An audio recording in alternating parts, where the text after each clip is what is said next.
Unfortunately, we have no need for someone with a disability like you. Try to do your best to live. What is this? On the table, there was a letter addressed to me, and that's what it said. I was born with disabilities in both legs. Compared to my sister who has no disabilities, I must have been seen as a hassle. Then, a call came through on my smartphone from my father. Hello. Odessa, did you read that letter? I tried to read it, but that's what it means. Goodbye. Wait a minute. Is there something else? Is there something else? What does this letter mean? It means exactly as it is written. We are tired of supporting a daughter like you. Don't worry about us. With that, the call abruptly ended. I pondered how to respond, and then I contacted my mother. Hello, Mom. From your reaction, I guess you've read the letter. So, someone with a disability like me is a nuisance. It's as if I'm some kind of monster. Yes, but you don't have to worry about anything. Because you are. 8 years have passed since those shocking words. And then, my father appeared in the high-rise apartment where I live. How can someone with a disability like you live in a place like this? Well, I can tell you, I suppose. When I revealed that secret to my father, he became distraught and struggled to cope. My name is Odessa. I will be 26 years old this year. Currently, I live on the 55th floor of a high-rise apartment and enjoy a comfortable life. However, achieving this lifestyle was accompanied by many difficulties. One reason is that I have a congenital disease that weakens my muscles. I still remember my father's unforgettable words. I think it was when I was in kindergarten. Why did someone with disabilities like you have to be born? It's your fault, isn't it? Amy is healthy and doesn't have any disabilities. Amy is my sister, 2 years older than me. At that time, I was listening to my parents' conversation in the living room. My room was next to the living room, prepared for emergencies.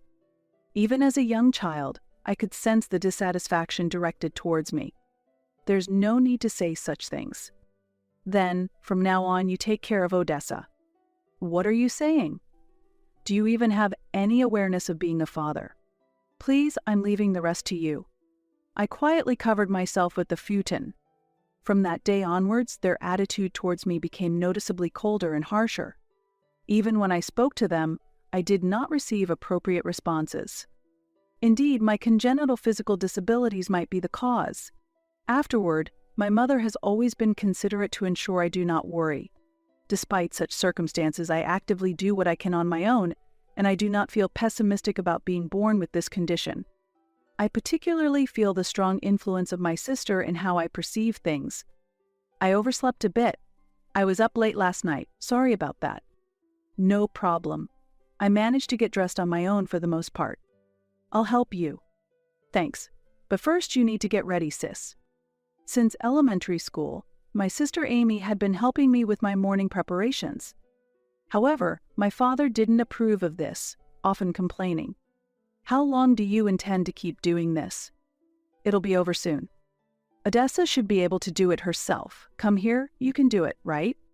Yes. While changing, Amy came to help me without our father noticing. Sorry about earlier. Don't worry about it. I can't always rely on you. During this, Amy gently hugged me. What's wrong, all of a sudden? It's okay, Odessa, I'll protect you. Then, I'll do my best to protect you too, sis. From such exchanges, I felt that our bond as sisters deepened even more. We made a point not to talk much in front of our father. We thought he might say something if he saw us being close. Then, I'm off. Okay, take care. Father would sometimes give up his days off and go to work several times a month. Those days felt like a relief for me. Usually when I was playing games, I would often be scolded harshly. Today, since Dad isn't here, let's play games to our heart's content. Okay. Yes, but let's not overdo it. Don't worry. After that, my sister and I enjoyed playing video games in the living room. About 2 hours must have passed. At that time, our mother had gone shopping. I heard the front door open and thought that Mom had returned. But, what are you doing? When I turned around, it was my father's voice. Dad, why are you here? What happened to work? I came back because I forgot something. Where's Mom? She went shopping. So, what are you two doing? Tell me. Confronted with my father's gaze, I froze in fear. My body felt as if it had turned to stone. Sensing this, my sister tried to protect me. We were just playing a game. But I was the one who suggested it. Odessa hasn't done anything wrong. Is that true? It's true. With that, my father forcefully pulled my sister's arm. Seeing this, I worried that he might harm her in some way. At that moment, I felt a responsibility to protect my sister. I wanted to do it, and I asked Amy to join me. So, please don't hurt her. I see, so you instigated this after all. Go back to your room. Understood. As instructed, I returned to my room. A small consolation was that our house was built with wheelchair accessibility in mind. I could hear my father yelling from afar. I deeply regretted my own powerlessness. At that moment, the door to my room opened. I tensed up, thinking it was my father, but it was actually my mother. Is everything okay? I'm fine. But how is Sis? Yes, she's all right too. Something felt off about my mother's response, and I tried to head to the living room. Where are you going? I have to save my sister. There's no need to worry. If you go there, you might provoke your father again. I understand. I'll stay here. My mother was right.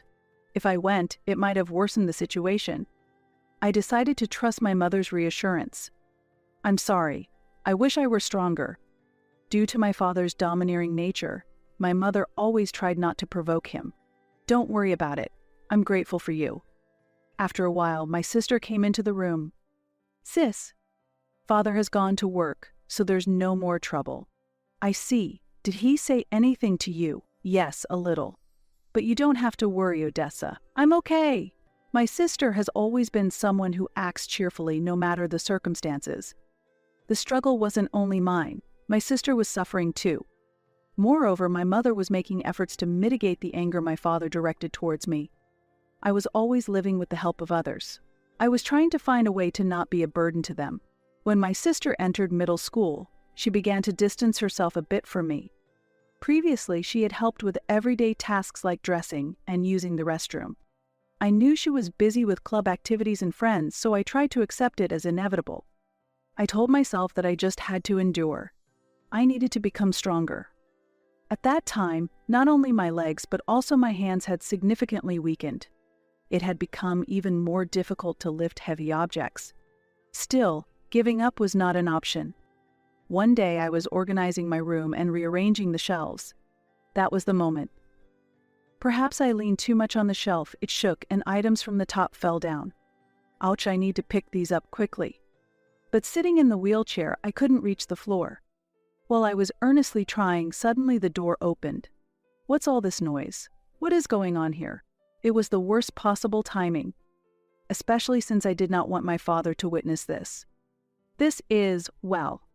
Though I tried to respond, I couldn't find the right words. It seemed to my father like I was making excuses. Who do you think will clean this up? That is... I had no memory of my father ever helping. If there were any such memories, they were minimal and unspoken. Why do you always do unnecessary things? He sighed in frustration. Showing him that expression directly wouldn't make him understand. His nagging continued endlessly. Unlike Amy, you can't do anything. Do you understand that? I might not be able to do as much as her, but I want to do what I can by myself. If I was going to be scolded anyway, I decided to express my feelings to my father, hoping even slightly that he might understand. Do you think you can do that? Yes. Next, he laughed out loud. Eh? You say funny things. You capable of doing things? How could someone with disabilities like you ever be capable? Though I expected rejection, being completely dismissed was another matter. His laughter continued. It was not an appropriate response to his daughter. From that moment, I shut down my thoughts. I was just waiting for time to pass. Hey, are you listening? I didn't respond at all. What's the matter with you? You really are strange. After saying that, my father left the room. Alone in the room, my tears spilled over. From that day, even as a child, I decided not to cry anymore. Afterward, my mother mostly took care of me. My father did not help at all. It seemed as if he had no interest. Hey, do you have a fever? Really? I don't know. You should rest today. No, I'm fine. I can go to school. I was desperate to convince my mother, but she, worried something might happen to me, decided that I should stay home that day. The main reason I wanted to go to school was because my father happened to have taken the day off. Honestly, I wanted to avoid spending time alone with him. But something unexpected happened. Are you okay? When my father entered the room and spoke to me, I pretended to be asleep to avoid interacting. However, he did not leave the room right away. I covered myself with a blanket and watched apprehensively. I'll leave this here for you. Eventually, I sat up. On the table, there were sports drinks and jelly prepared. I felt a surprising joy. It was an experience I had never had before. My thoughts were in turmoil. What was his intention in doing this? That day, my father visited my room several times. Every time I pretended to be asleep. Feeling better, my mother asked when she returned from work. Yeah, I don't think I have a fever. Did something happen? Kind of. Dad seemed kind today. That's good then. Good? What do you mean? Well, I actually asked your father to take care of you today. Really? It seems okay so far. It's more like I'm just surprised because we haven't really talked. I haven't processed it yet. I was strict with him. I told him he needs to be kinder to you, Odessa. My emotions were mixed. Despite trying not to get affected in any way, I was confused about what I should feel or do. Then, as my mother said, my father's attentiveness increased. He began to take care of me more actively, and gradually we even started having conversations. It seems like your relationship with Dad is getting better. Do you think so? I'd be happy if you two could get along, but I still think about the past. That's true. It's not easy to forget everything. Actually, I also want to spend time playing with you, Odessa. That's no problem, sis. Instinctively, I showed a smile to my sister. During that period, I hoped for an improvement in my relationship with my father. As I entered middle school, my father's attitude became even stricter. I understood the background my sister was in her exam period. I tried to accept this, but I realized there were other reasons too. I need to use the bathroom, I told my father. I could manage on my own, but I deliberately sought his help. I can't help you right now. Hey! You're a middle schooler now. You should be able to go to the bathroom by yourself, right? I felt this was his true nature. The kind days from before felt like a dream. Furthermore, there was another change. My mother became as cold as my father. Mom, could you help me with something? I'm busy right now, maybe later. I couldn't even rely on my sister. Just like that, their consideration for me gradually faded. Whatever I asked for was often overlooked. Even as a middle school student, the feeling of being alienated by my family was painful. Odessa, you will eat your meals in your room from now on. Why? Just because. Neither my mother nor my sister said anything. Gradually, I found myself eating alone in my room more often. One reason for the change was the results of a medical diagnosis I received at the hospital. My health was not promising, and my illness was progressing. This was a decision made by my father after learning the truth. Doubts deepened about whether I truly belonged in this family. Why is it only Odessa? Such questions reached my ears while I was studying. Hurry up and get ready. If Odessa is staying home, then I'll stay home too. Are you sure that's okay? Amy, you wanted to go to a private school, right? Yes, that's true. Are you going to defy me? If you want to stay, stay, but give up on going to the private school. I was shocked to hear such unbelievable statements. Finally, the true situation became clear. My father was using the exams as a threat to manipulate my mother and sister. I had never harbored hatred towards my father before, but this was clearly over the line. However, with my limited mobility, I wondered how I should handle this. From that day on, I couldn't stop thinking about this issue. I'm going out for a bit. I'm sorry, Odessa. I'm fine, don't worry. In the distance, I could hear my father calling. It seemed he was urgently summoning me. Come on, hurry up. Every time I showed a sad expression, I worried that they might overexert themselves because of me, so I decided to act strong. They often left me behind when they went out. If this happens every time, I will gradually become accustomed to the situation. Previously, my father often went out to avoid me, but at some point he began to act without hesitation. Let's go out to eat today. Let's go. I think this sudden plan is a bit much. Well, maybe. I decided this. Hurry up. Of course, Odessa will be waiting at home. Amy, who was listening next to me, tried to say something, but I grabbed her arm to stop her. It's okay. Go ahead. You are so kind, Odessa. Wait a minute. Do you know what they say about me at work? You probably don't. My father began to talk about how miserable he was. Even at work, I suffer because I am a father with a daughter who has disabilities. Can you understand how frustrating that is? There is no way I could understand that. Such complaints should not be directed at me. He is hardly fit to be a father. But what can I, a middle school student who needs a wheelchair for mobility and whose life greatly depends on support, do against him? Don't worry, I'll manage on my own. It's okay. My mother and Amy looked at me worriedly. If I go along, I'll just be in the way, and you shouldn't have to worry about how others look at you. Amy was not fully convinced, but she still went out with our parents. I could not predict what would happen if I defied my father. It felt like the wise choice. Even after advancing to high school, my father's attitude did not change, but an incident occurred that made the past seem insignificant. After seeing off my family, I returned to my room.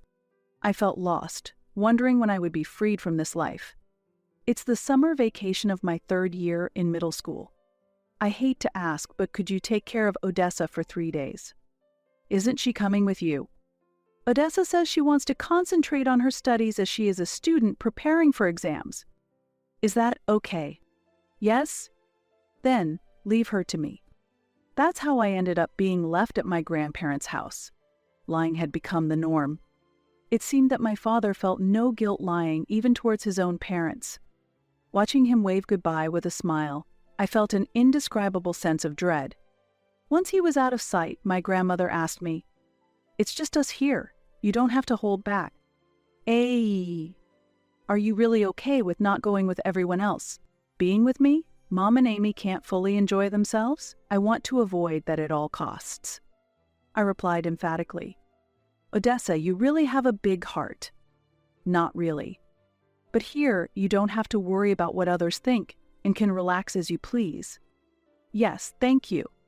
Perhaps my grandmother sensed what was in my heart, but she did not probe any deeper. I truly felt comfortable here. As a middle school student, I didn't have the power or wisdom to change the situation. Being scrutinized by others was unpleasant. Therefore, I was truly grateful for my grandmother's warm support. 3 days later, my mother and sister came to pick me up. Just the 2 of you. Sorry, Dad has already gone home. I see. Was Odessa okay? She was very good. This is my advice to you. Make sure you take good care of her. Yes, I understand. I was listening to their conversation from behind a pillar. On the way home, I'm fine. You don't have to push yourself. That's right. We're thinking of you, Odessa. I know, but I would hate for something to happen to you. When we got home, my father continued to show his usual cold attitude. Normalcy returned. Under normal circumstances, this would be a breaking point, but I managed to hold on because of my mother and sister's support. However, whether it was following my father's directions or not, they began to clearly avoid me. Being ignored by my father was always the case, but it was extremely painful to see them both starting to act similarly. There were times when I felt completely isolated. I'm okay, I can do this, I started to tell myself. From then on, I tried to stay in my room as much as possible whenever I was at home. Being in my room meant I didn't have to interact with others, and it spared me from feeling uncomfortable. However, I later realized that this decision was a mistake. It was a spring Sunday when I was in my 2nd year of high school. When I woke up, the house felt unusually quiet. As I headed to the living room, I noticed a piece of paper on the table. Unfortunately, we have no need for someone with a disability like you. Try your best to live. What is this? It was a letter addressed to me. Then my father called me on my smartphone. Hello, Odessa. Did you read that letter? I tried to read it, but that's what it means. Goodbye. Wait a minute. Is there something else? What does this letter mean? It means exactly as it is written. We are tired of supporting someone with a disability like you. Don't worry about us. With that, the call abruptly ended. I pondered how to respond, and then I contacted my mother. Hello, Mom? From your reaction, I see you've read the letter. So, someone with a disability like me is a nuisance. It's as if I'm some kind of monster. Yes, but you don't have to worry about anything. Because you are not his child, so rest assured. What do you mean? Explain it to me. Listen, call this number as soon as you can. Wait, tell me more. Sorry, he's nearby. I'll contact you again later. I was simply stunned. If what my mother said was true, does that mean I am not my father's biological child? Despite wondering about it, I couldn't find an answer and called the number my mother had given me. The person who answered introduced himself as a lawyer named Rogers. I am calling as instructed by my mother. I see. Let's discuss this in detail. Following these instructions, I went to his law office. There, I learned the true meaning behind the words my mother had recently spoken. I was also told the truth about my birth. Initially, the shock was unbelievable, but it seemed that my mother and sister had kept it a secret out of concern for me. Afterward, I started living on my own. Thanks to Mr. Rogers' support, I have been living comfortably. 8 years have passed since my mother spoke those words. During this period, there have been several milestones to celebrate. Amy has graduated from college and is living independently. Amy, is something wrong? Sorry it's sudden, but it seems like Dad has found out your address, Odessa. Just to be safe, please know that Mom and I haven't told him anything. Yeah, I understand. In fact, I have been in touch with them since moving away from home. Of course, without Dad knowing. Does that mean he's coming here? Probably. Okay, do you think it's okay if I pay him back a little this time? My life now, it's all thanks to Mom and you, right? That might be true. So I want to show my gratitude to both of you in some ways, especially for Mom. I left home almost as if I was running away. It's not your fault, sis. Then, a week after the phone call from my sister, just as she said, my father showed up at the apartment where I live. The intercom rang and I responded. Yes, hello? Odessa, it's been a long time. How could someone with disabilities like you live in a high-rise condo like this? Well, what do you think? Hey, that's not the way you should talk to your parents. Behind my father, I could see my mother standing there, looking apologetic. From her expression, it was clear she had been suffering even in my absence. Then, let me tell you. What? I revealed to my father how I have been managing to live this life. Upon hearing this, he directed his anger towards my mother. What are you saying? I had no idea about any of this. I had intended to explain everything properly at first, but when you learned that Odessa had disabilities, your expression changed, didn't it? So what? She's someone else's child and, moreover, a person with disabilities. When Mr. Rogers told me this fact, it felt as though my heart stopped. According to him, I was the daughter of my mother's best friend. My biological father had died in an accident, and my birth mother was in the final stages of cancer with little time left. At that time, I was adopted by my current parents. My biological mother left me a substantial inheritance to ensure I wouldn't face hardships in the future. Additionally, the house I currently live in was previously inhabited by my biological parents. Isn't it inappropriate to blame Mom? Shut up. No, I won't be silent. I see how terribly you treat Mom. Even after I became independent, my father's violent behavior did not subside. I had been his target before, but now the target was my mother. Don't you think so, Mom? I sought agreement from my mother, and she nodded quietly. What are you talking about without any proof? What if there is proof? I took out my smartphone and played a recording. The recording captured my father hurling abuse at my mother and eventually escalating to physical violence. How about that? Do you understand now? When was this? Even though I've been living away, we've kept in constant contact. You didn't notice, did you? Well, of course you wouldn't have. You bastard. No matter how much you shout, it's futile. Since there's this much evidence, you understand what will happen next, right? What do you mean? I looked at my mother and signaled with my eyes. I'm separating from you? What? Of course.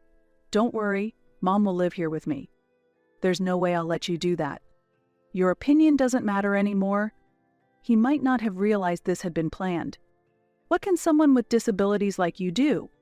He seemed very agitated and was about to become violent. That's when it happened. Stop it. What are you doing? A shout came from the back of the house. Who are you? This person is my spouse. Spouse. Nice to meet you. I'm Edward. My father lowered his hand in surprise. You knew about this too? My mother nodded. Of course. Amy knows about it too. Without my consent as her father, just like that. I'm already an adult, so there shouldn't be a problem. Now, can you please leave? Just when I thought he would leave, it seemed he had not given up yet. Wait a minute. You must have inherited other properties besides this house, right? So what? As a parent, I should have the right to receive part of that inheritance. On what basis do you say that? There is no such right. Seeing my father's desperate demeanor, I couldn't help but burst into laughter. Why are you laughing so much? Because you're making completely irrelevant statements. My father was stamping his feet in frustration. The road ahead of you will be tough, but you should do your best. You'll have to pay alimony too. By the way, Grandpa and Grandma already know the situation, so it's pointless to try and rely on them. You really planned it all out to this extent. His demeanor changed completely, and he became quite quiet. He was probably reflecting. There's nothing more to talk about, so goodbye. Wait, listen to me. I really apologize. Father took a perfect pose of apology. What does it feel like to abandon all pride towards someone you've looked down upon? I pondered this. However, his apology did not change my heart. There's no point in doing this, so please leave quickly. Even after all this, you're still not going to forgive me and push me away. Yes, if you're not going to leave, I will call the police. I have all the evidence, and you might get arrested. He then hurried away with a frightened look. I took a deep breath, feeling relaxed. Well done. Thank you, it was very stressful. Are you okay with me, Odessa? About us living together here? Yes. It's okay. It's something we all decided together. Yes, this is a place where you can be free. I also spoke to my sister about this over the phone. That's great. See, there's no problem, right? Actually, I wanted to come with you. I understand how you feel. Please come visit next time. Yes, I will. In this way, my mother and I became free from my father's control. While we haven't reached a final resolution yet, we celebrated together that day. After that, we visited Mr. Rogers, the lawyer. With the evidence already gathered, the proceedings went smoothly. I'm grateful for everything. It's my duty, after all. Please take good care of the situation with my father. The police will handle any issues of violence, but leave the alimony to me. 2 weeks after the consultation, my parents' divorce was officially finalized. This ensured that my mother would no longer be abused by my father. I was truly relieved by this resolution. After the divorce, we moved all of my mother's belongings to our high-rise condo. You've helped me a lot, Odessa. I'm glad to do so, Mom. I will continue to express my gratitude in action. You don't have to do that. But I want to do this, so don't worry, I assured my mother cheerfully. With that determination, we decided to open a new chapter in our lives together. Whenever time allowed, my sister would visit us. I finally grasped true peace, I remarked with deep emotion. Thank you so much for your help all this time, Amy. I expressed my gratitude to her. That's natural. Blood-related or not, Odessa, you are my irreplaceable sister, she said with a gentle smile. Yes, I replied energetically, then noticed a slight cloud over my mother's expression. Is something wrong? I asked my mother. Yes, I just received a call from your father, she answered with a hint of confusion. A call. Can I see that for a moment? I said, taking the mobile phone from her and answering the call. I was wrong. Please, won't you come back? I heard my father's voice. Mom won't be returning, I firmly replied. Is that Odessa? My actions up to now have been wrong. Please give me another chance to make things right, my father pleaded. I'm sorry, that's simply not possible. If you understand, then please don't contact us ever again, I stated definitively. After ending the call, I immediately added the number to the blocked caller list and handed the phone back to my mother. Are you okay? My mother asked. Yes, there's nothing to worry about, I reassured her. My father had resigned from his job at the company he worked for, and his whereabouts were unknown since then. He might be living somewhere alone now. His location or activities no longer had any relevance to us. Meanwhile, our family continues to live happily and joyfully together. Experiencing such a sense of liberation was a first in my life. I look forward to spending many more happy days with my